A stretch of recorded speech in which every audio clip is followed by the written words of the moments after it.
मिनश्शैतानिर्रजीम बिस्मिल्लाहिर्रहमानिर्रहीम। अस्सलामु अलैकुम वरहमतुल्लाह। नाज़रीन, अल्हम्दुलिल्लाह रमज़ान शरीफ शुरू है और हम चूँकि सहरी और अफ्तारी के बारे में बात करने के लिए हमने ये पूरे प्रोग्राम का एहतमाम किया, जिसमें इंशाअल्लाह मुख्तलिफ़ टाइम में आपको मुख्तलिफ़ इत्तबा इकराम भी हमारे जो कराची के नामवर हुकामा हैं वो भी मिलेंगे और इंशाअल्लाह उनके साथ सवाल जवाब भी होगा। और बुनियादी तौर पर हमारी जो अफ्तारी के टाइम के बहुत सारे ऐसे फेलियर्स हैं कि हम जो है उनको असल में डिस्कस करना चाहते हैं। जिस तरह के अब हमारे मौसम पहले की तरह नहीं रहे, पहले की तरह नॉर्मली हमारे मौसम नहीं है। अब एकदम मौसम सर्दी की तरफ चले जाते हैं, एकदम गर्मी की तरफ चले जाते हैं। गर्म इलाकों में जो है वो सर्दी बढ़ रही है और सर्द इलाकों में गर्मी वाले जो है ना वो मामलात आ रहे हैं।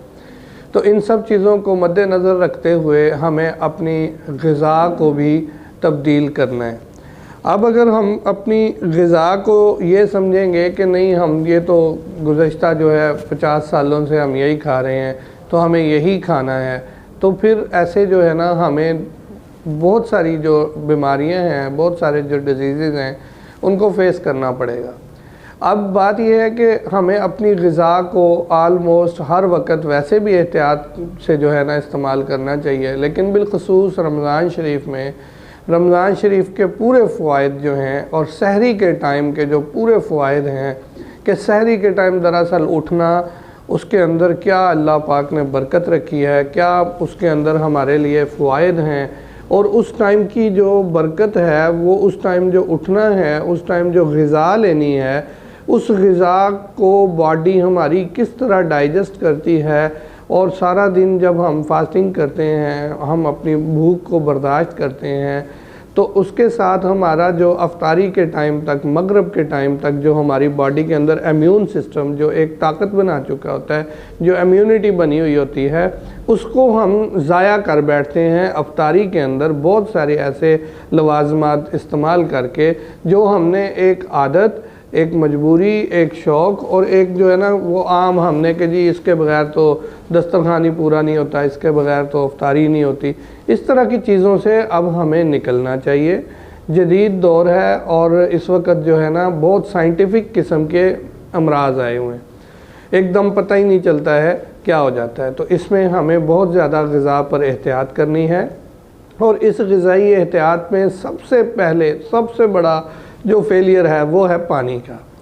पानी जो है ना वो जितना ठहर ठहर कर पिया जाए, जितना रुक रुक के पिया जाए, जितना उसको एहतमाम उसका ऐसा किया जाए, हमारे मौसम के मुताबिक पानी को बनाया जाए कि पानी जो है ना अब हमारा मौसम कौन सा है, हमें कितनी उसकी जो है ना ठंडा उसको नहीं करना है, कभी भी नहीं करना चाहिए। हमें उसको नॉर्मल टेम्परेचर का पानी लेना चाहिए। और जितने भी ये हमारे बाज़ार में बहुत रंग बिरंगे कलर डालकर और मसनूई कलर डालकर, अब तो खैर बहुत सी जगहों पर वो रिसर्चेस ऐसी दे रहे हैं कि वो कलर्स जो हैं वो ऐसे कलर्स हैं वो बॉडी के अंदर से निकलते ही नहीं, खारिज ही नहीं होते, कैंसर बनाते हैं। तो इस वजह से ऐसे जितने भी डिजीज़ हैं उनसे बचने के लिए हमें अल्लाह पाक ने एक नेमत दी, जिसमें हम प्रॉपर वे पर एक टाइम पर, ख़ास टाइम पर उठते हैं, अपनी ग़िज़ा लेते हैं और एक ख़ास टाइम पर हम जो है उस ग़िज़ा को दोबारा लेते हैं। उस ड्यूरेशन में हम बीच में जो एक फास्टिंग करते हैं, जो हम एक भूखा रहते हैं, भूख बर्दाश्त करते हैं और उसमें बाकी सब चीज़ों के बेनिफिट्स अपनी जगह पर हैं, लेकिन जो ग़िज़ा हम अपनी बॉडी को जो है नहीं देते, तो उसके भरपूर जो फ़ायद हासिल करने के लिए हमें फिर अफ्तारी के टाइम उतना ही तहम्मुल की ज़रूरत होती है। लेकिन अब हम जो देखते हैं आम तौर पर हमारे दस्तरखानों के ऊपर क्या हाल होता है कि हम जो है बस ऐसे समझते हैं कि शायद सारा दिन नहीं खाया है, अभी बहुत सारा खा लेंगे तो शायद हम जो है वो सेहतमंद हो सकेंगे, अदरवाइज़ हमें पता नहीं कोई कमज़ोरी ना हो जाए, हमें कोई नुकसान ना हो जाए। हालांकि ऐसा कुछ भी कभी भी नहीं होता है। पूरी दुनिया में तमाम जो लोग हैं वो बड़ा एक लिमिटेड अफ्तारी का जो है ना वो इंतज़ाम करते हैं और इफ्तारी में पानी के बारे में बहुत ज़्यादा एहतियात करनी है हमने इस दौर में, जिस नाजुक दौर से हम गुज़र रहे हैं। इंतहाई रुक रुक के इस्तेमाल करें, ठहर ठहर के पानी को पिएं और कोई मसनूई कलर और कोई इस तरह की चीज़ों को इस्तेमाल ना करें। कोशिश करें नींबू पानी वगैरह बना लें कि चलें आपको वो डाइजेस्ट भी हो जाएगा और हज़म भी हो जाएगा, और वो हर जो है ना उम्र में हर इलाके में उसका कोई नुकसान इतना ज़्यादा नहीं है, और उसको भी तहम्मुल से ठहर ठहर के पीना है। एक एक सीप ले लेकर एक एक घूंट कर कर के आराम आराम से तहम्मुल से गिलास एक पी लें, फिर नमाज़ पढ़ लें, फिर गिलास एक पी लें। अगर हम 2 4 6 गिलास एक ही दम जो है ना वो मैदे में डाल देंगे तो मैदे के अंदर जितनी भी इम्यून सिस्टम ने इम्यूनिटी बनाई हुई होगी, जितनी भी हमारी जो है बॉडी के अंदर वो निज़ाम इखराज बेदार हुआ होगा, वो सब फिर सुस्त हो जाएंगे, स्लो हो जाएंगे, और उनके हमें नुकसानात भुगतना पड़ेंगे। वो हम भुगत रहे होते हैं। मुख्तलिफ लोग मुख्तलिफ तरीक़ों से मुख्तलिफ एंड पर उनको जो है ना वो फेस कर रहे होते हैं। और हमारी ये छोटी सी एक कोशिश है कि हम ये चाहते हैं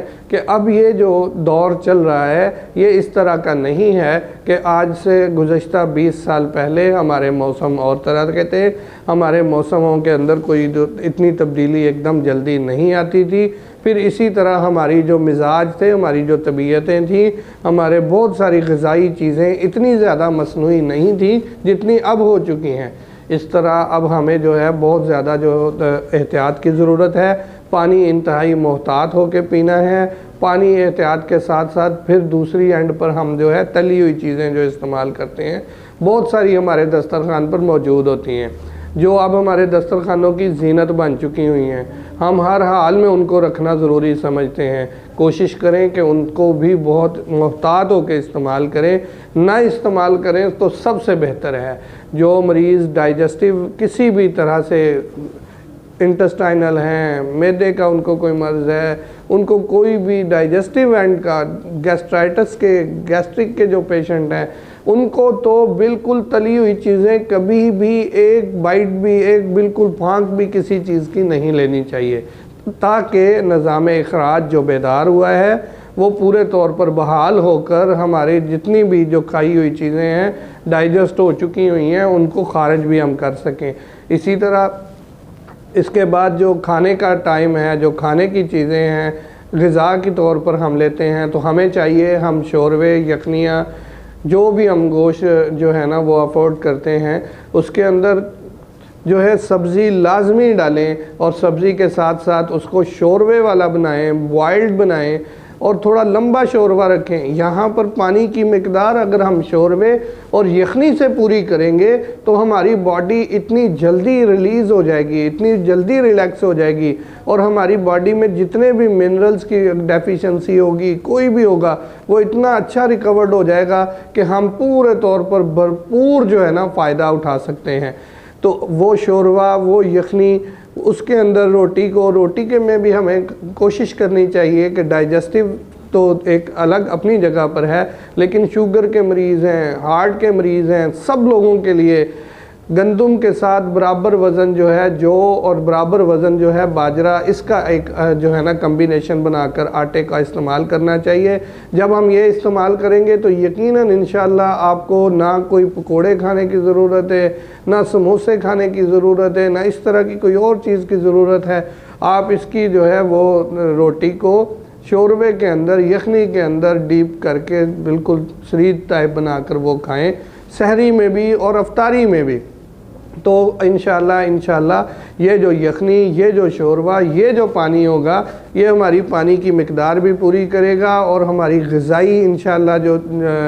जिस तरह की भी कमज़ोरी और डेफिशिएंसी होगी उसको भी पूरा करेगा। और हमें चाहिए कि हम इन चीज़ों के ऊपर ज़्यादा एहतियात रखें, ख्याल रखें और इसी तरह से अपनी बॉडी को मेंटेन करें, तो इंशाअल्लाह हमें रोज़े के भरपूर फ़वाइद हासिल होंगे। और हम रोज़े को इंशाअल्लाह, रोज़ों के बाद हम इंशाअल्लाह हर तरह से, हर बीमारी से बहुत अच्छी तरीके से और बेहतरीन हम सेहतमंद हो चुके होंगे। जज़ाकल्लाह। देखते रहें, इंशाअल्लाह आपको कल मज़ीद चीज़ों के साथ हाज़िर होंगे। अस्सलामु अलैकुम व रहमतुल्लाह।